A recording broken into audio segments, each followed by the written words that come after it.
All right, so let's read the headline. It says Big Tech Tobacco Moment.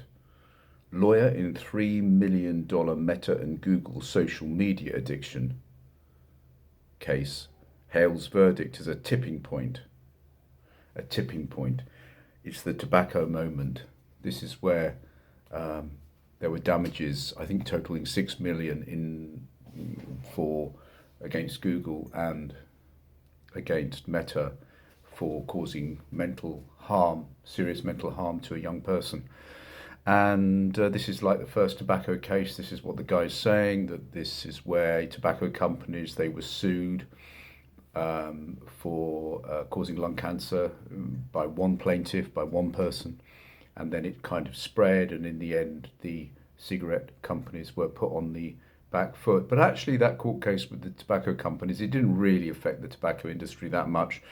There were other things that affected the tobacco industry, but the question is whether or not, this is going to be a tipping point, whether or not other cases will follow, and whether or not these social media companies will have to sort of backtrack on some of their more addictive kind of strategies. I mean, I've got an opinion on this, like everybody, I suppose. But let's have a look at the case. So, this was somebody who had become addicted from a very early age. I think she was a 5-year-old girl, and those she could not compete with those high-tech algorithms that were kind of pushing and pushing and controlling and manipulating the sort of things that she would see online. And the judge found that Google Meta were liable for her mental health issues and what happened subsequently to her. Uh, they were negligent, which means that the judge says you have a duty of care to people who use your platform. And they failed to warn users. They didn't. It's not like a tobacco packet where you have this will seriously damage your health. There's nothing really. There's none of that message is on social media.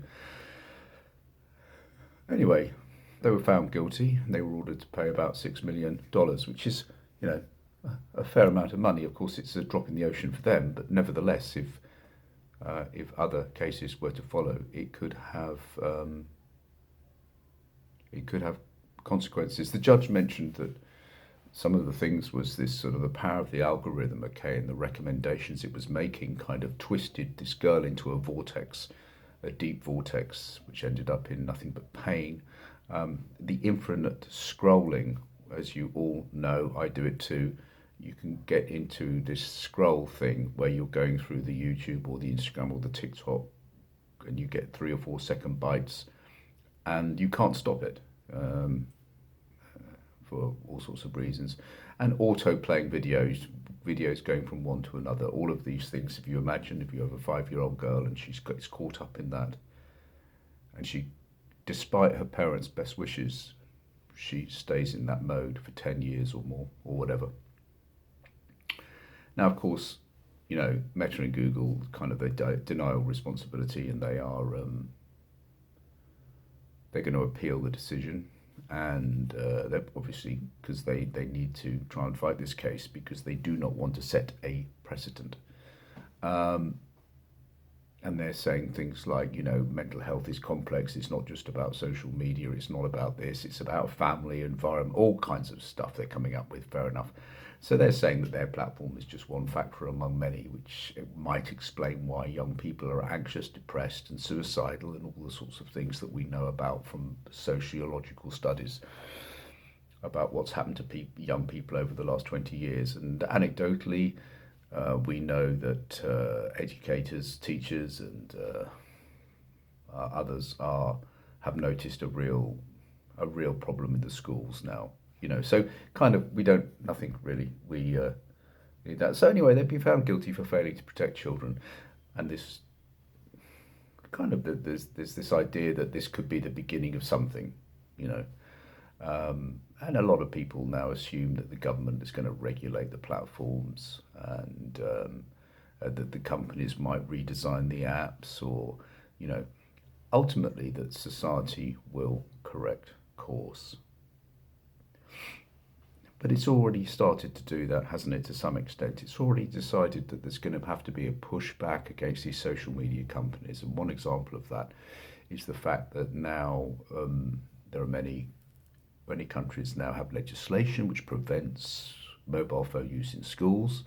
So we're banning phones like we would ban, alcohol, like we would ban tobacco for under 16s. So at some level, we understand that this is bad.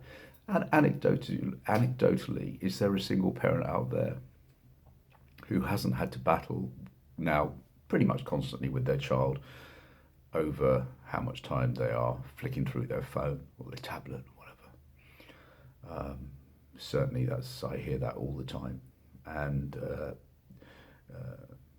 people are using various different sort of apps which can monitor the child's use.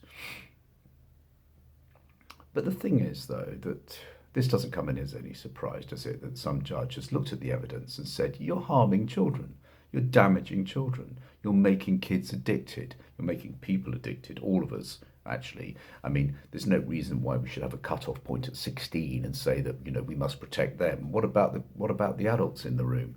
Do they need protecting? I don't know.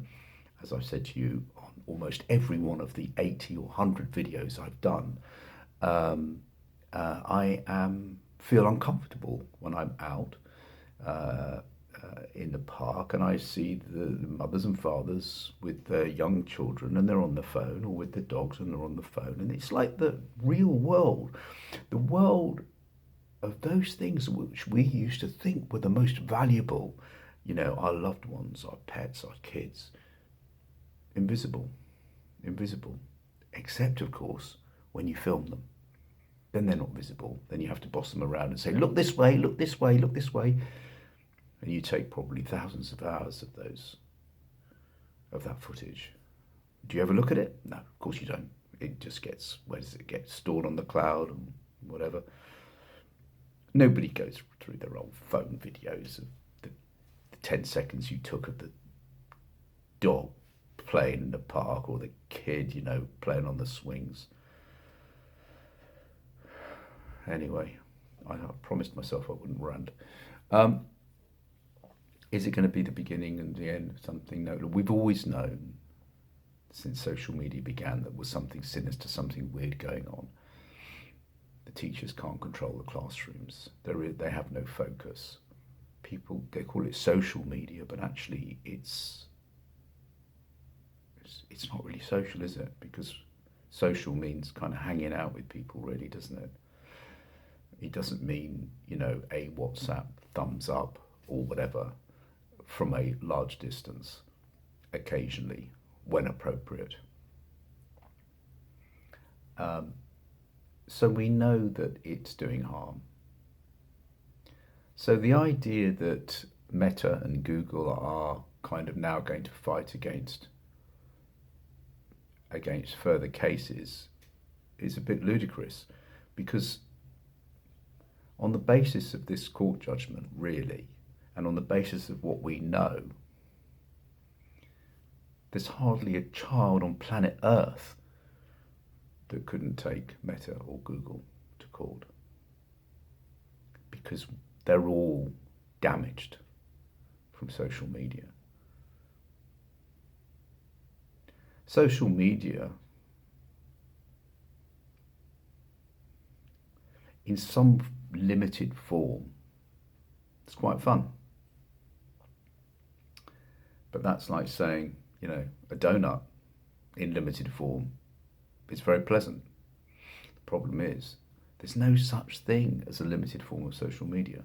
It is a ubiquitous, it is a pervasive, highly destructive swamp in which we are all now immersed. So I don't think ultimately this is going to make any difference at all. The first reason is because these companies are extremely powerful. They're entwined with the politicians and politics. and they have a debt to repay, and it must be repaid. And almost everybody who has any control or power is involved with this debt repayment program. In order to develop these platforms and of course the AI revolution, which is coming on top now, trillions actually have been invested by all sorts of people. That money now must be repaid. How is it repaid?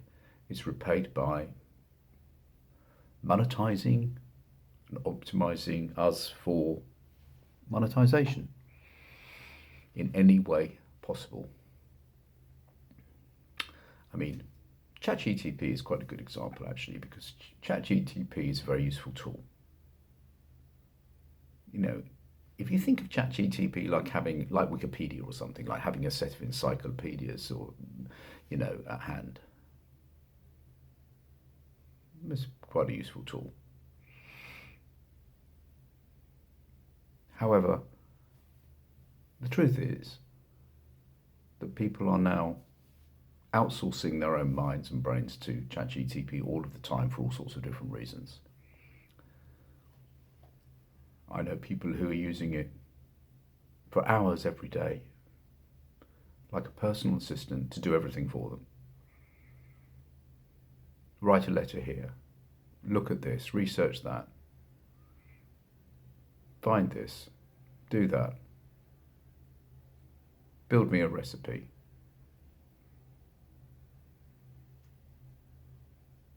Help me with a problem, emotional problem, please. You don't need to think. You've got this constant 24/7 PA, therapist, friend, knowledge bank. And so we use it, ChatGTP, all of the time, more and more, for everything,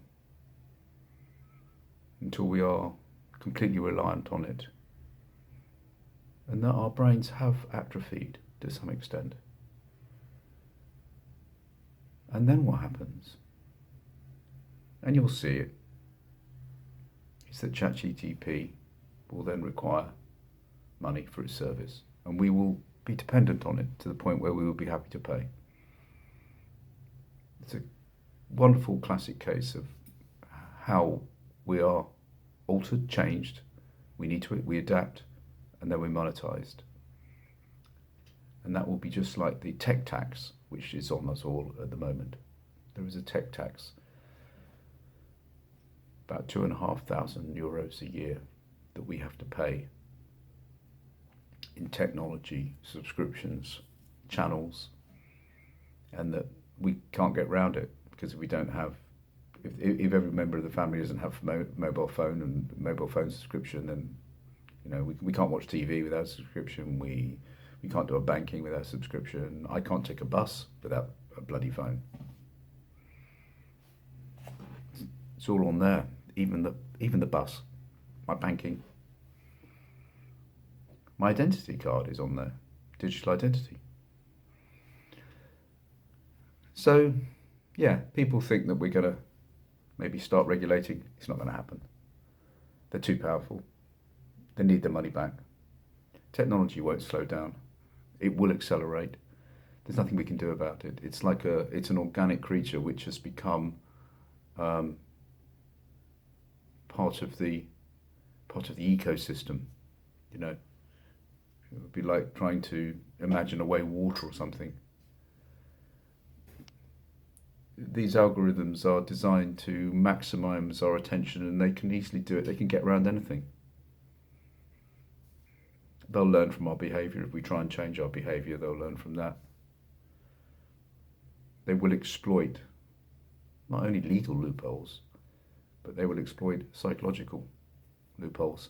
You see, the thing is that any legislation that we can come up with, this judge sitting there, he's always going to be behind technological evolution now, because it's like It's kind of like a Peter Thiel and others have. It's like a gift from God in a way. They think it's godly. It's a religious thing. It's taking us to somewhere. They would consider it to a promised land. I wouldn't consider it that it's taking us to a promised land. And I wouldn't consider it's taking us to hell, like in a sort of Mad Max movie or something, or Blade Runner. I don't think it's the game there either. But I think it is going somewhere that is what I would consider to be kind of post-human. If we are outsourcing our brains, and if we are also relinquishing the values of being human, alive, contact, friendship, transparent honesty, where manipulation and lies and fakery are aberrations. They're not mainstream, popular and normal and part of the whole tech ecosystem, which is aligned with the political ecosystem. Yeah, the systems will evolve faster than the laws, and the human control, ever limited. We didn't ask for any of this. There's no democracy here. So although the court case, it demands responsibility, I suggest that the power of the tech companies will increasingly accelerate, and there is nothing we can do about it.